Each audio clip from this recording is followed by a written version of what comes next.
This is He Knows Everything, bringing you that heat and that far. We keeping a foot on the whoop, the geeks. We keeping a foot on the whoop, the geeks. And like the Tibetan Mastiff that I am, man. Like the Siberian Tiger that I am, I'm applying whoop on immediate pressure. Because pressure does what? He bursts his pipes. Let's talk about it, man. Andre Ward. I'm going to explain this to you guys. This is the problem with these Rudy fucking Poo and Plum brains. Classic fucking dotes and troglodytes. Ultra fucking fanboys with the ultra fucking fanboy rhetorics. I.e. boxing fans.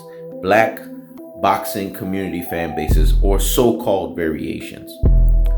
You're dealing with an era-filled fighter. Andre Ward is an era-filled fighter. He was an unofficial one because Andre Ward was the bridge. He was the gap between Floyd Mayweather and Earl the True Spence. What I said was so deep and profound. I need to let that marinate in the corpus callosum and in the cerebellum. So hear me motherfucking well. Andre Ward is an unofficial era-filled fighter. He was the bridge, the gap that brought you from Floyd Mayweather's era to Andre SOG Ward's era to now what we call the Earl the True Spence era. And what you guys have to understand about era-filled fighters, there has to be bending of the proverbial the fucking knees. If you're not bending the knee to an era-filled fighter, you're not going to get their counsel. You're not going to get their advice. You're not going to get their suggestions. You're not going to get anything from them. Because in order for you to get information filtrated from them, you have to bend the proverbial fucking knee. Deontay Wilder has failed to do this with Floyd Mayweather. He's failed to do this with Andre Ward. So when folks are attacking Andre Ward with Caleb Plant was the one that seeked out Andre Ward. He bent the proverbial fucking knee. Era-filled fighters demand that level of respect. If you are chasing greatness personification, and what did we say about greatness personification? Greatness personification can only be hindered. The motherfucker can't be stopped. If you're chasing that, then you have to understand that you have to bend the proverbial fucking knee. And you have to kiss the ring while you're at it to an era-filled fighter. What does bending of the proverbial the fucking knees mean? What does kissing the ring while you're at it mean? Well, in layman's terms, it means to humble yourself. It means to kube thyself, which is Haitian Creole for humble yourself. Go ahead, because you got to understand that you're in the presence of greatness personification. And greatness personification can only be hindered. But listen to the operative second part of it. The motherfucker can't be stopped. Let me say it again. Listen to the second operative part of it. The motherfucker can't be stopped. You can't stop greatness personification. You can hinder it. Look at Andre Ward's career. It's been greatness personification personified over and over and over and over again. Caleb Plant is making sure that he does not have the Caleb Smiths of the world's fate. He's making sure he does not have the BJ Saunders of the world's fates. So he brought up all of the nonsense that's associated with the cinnamon dust of a Horchata and Alvarez, i.e. what we say, a Mexican meat fraud job, a guy who's constantly popping dirty for PEDs, i.e. PEDs, i.e. performance enhancement drugs, but he does not get anything sanctioned against him. No form of punishment, no form of any actions go against this guy. Because boxing fans want their cake and they want to eat it too. They want to engage in pandering narratives. And what have we said about pandering narratives? They have a ceiling cap. Once it goes up, woo, the motherfucker must come tumbling down. Deontay Wilder's no different. He took a glove gate via paid to lose. He has a permanent boxing stainage. He knows everything's been telling you this. Even formerly when he was known as He Knows the Sport, he was telling you this. that Deontay Wilder has been constantly finding himself in precarious situation ever since he got with Telly Swift. Andre Ward is more black than Deontay Wilder would ever be. Look at the sister that Andre Ward is with. That tells you everything you need to know about the code. They sit here and try to get on Andre Ward, but he's with a black queen. Last time I fucking checked, Deontay Wilder's the one that copped out. And Deontay Wilder believed these so-called black boxing community fan bases, and i.e. the LDBC, he believed them, and they led him into a fucking ditch. The blind leading the blind into the rabbit-ass ditch. That's exactly what happened. When he had the counsels of an Andre Ward, did he bend the proverbial fucking knee and kiss the ring while he was at it? Stop the presses and pump the brakes on the nonsense. Go sit down somewhere and what? Higgity fucking hush. When he had Floyd Mayweather right there, the pristine forefather of PBC, there is no premier boxing championship without Floyd Mayweather's prestigious and glorious career. Did he bend the proverbial fucking knee and kiss the ring while he was at it to the guy that established his financial situation? Now, if it's not for Floyd, these guys are not making the money they're making today. Did he bend the proverbial fucking knee? Did he kiss the ring while he was at it? Did he show his appreciation for it? Stop the presses and pump the brakes on the nonsense. Go sit down somewhere and what? Higgity fucking hush. He did not. So Andre Ward, because Caleb Plant was smart enough to bend the proverbial fucking knee, kiss the ring while he was at it, to seek out Andre Ward, now it's a problem. It's a fundamental issue. It's a things that make you say, It's a things that make you say, We dropping bars here, man. We going into the wordplay soliloquy because we have to get you guys to understand that the identity, the association, the verification, the authorization is telling you that Deontay Wilder has sealed his fate because he has a two-pronged problem. Where's his black fucking queen? And where was the bending of the proverbial, the fucking knees to a Floyd Mayweather? In this instance, Andre Ward, it was non-existent.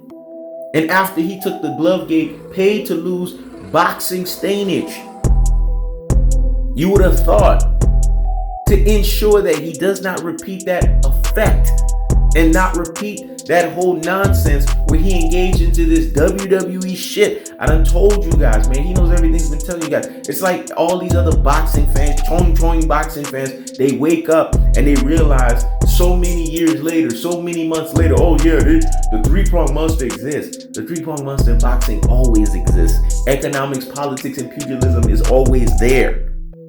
You just have to be a brain full of mush and a brainwashed dodo head to not see it for what it is. But it's always there. The clause is always there. The dirtiness behind the sport is always there. Ready to filtrate and basically put itself out there when it needs to. So when we listen to somebody tell you that Andre Ward was blaming Deontay Wilder, no, he wasn't. He was telling the truth. And see, we have a lot of thin-skinned beta males out here. They don't want to hear the fucking truth. They want people to cater to them. They want people to tell them what they want to hear. No, we're not here to tell you what you want to hear. We're here to tell you what you need to hear. And that's what Andre Ward did. So Andre Ward gets flack for being who he is. A Floyd Mayweather of the world gets flack for being who he is. Floyd said, come here. You can come train with me. But did he seek that out? No. He sat there and shitted on it. And basically said, Floyd hating on. Why would Floyd hate on you? What do you have that's more than what Floyd has ever been able to amass? See, I don't understand that. And why would Andre Ward hate on you? Andre Ward never took a glove gate, paid to lose boxing stainage. Andre Ward was undefeated. He found a way to win each and every single time.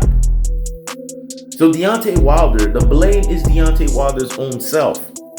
Like I told you guys, I lost damn near almost all, if not all, respect for Deontay Wilder because the way he's been moving as of late. This has nothing to do with Andre Ward.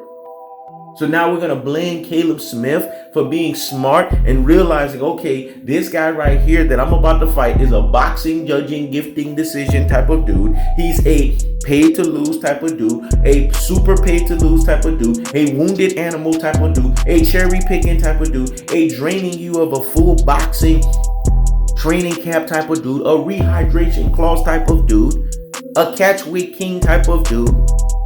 Basically, a guy that's looking for any and every fucking advantage, and now he's popped dirty and blaming it on the Mexican meat once again. Where does this shit happen? If it was a black fighter, they would have put his ass up under the cell. They would have removed his license. Go look at what they did to Big fucking Titty Miller. This is why boxing has double standards that's associated behind it. And they tell us boxing's not racist. And they tell us that boxing does not have double standards that's associated behind it. This is why it's laughable when you see coon buffoons justify cinnamon dust of a Horchata and Alvarez so that they can continue to get rear fucking ended and be rear fucking chair bound. When it's all said and done, is this really Andre Ward's problem?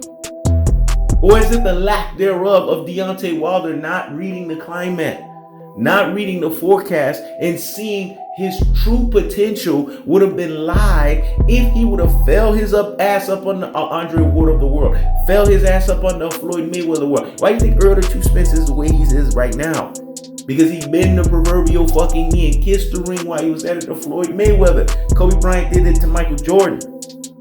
Because when airfield fighters that are coming, that are in the cups, that are basically knocking down the door, sees the former one who's constantly knocking down that airfield fighter door, it behooves the new one that's coming through the trenches to seek out the old one, bend the proverbial fucking knee, kiss the ring while you at it, and seek their fucking counsel and their advice.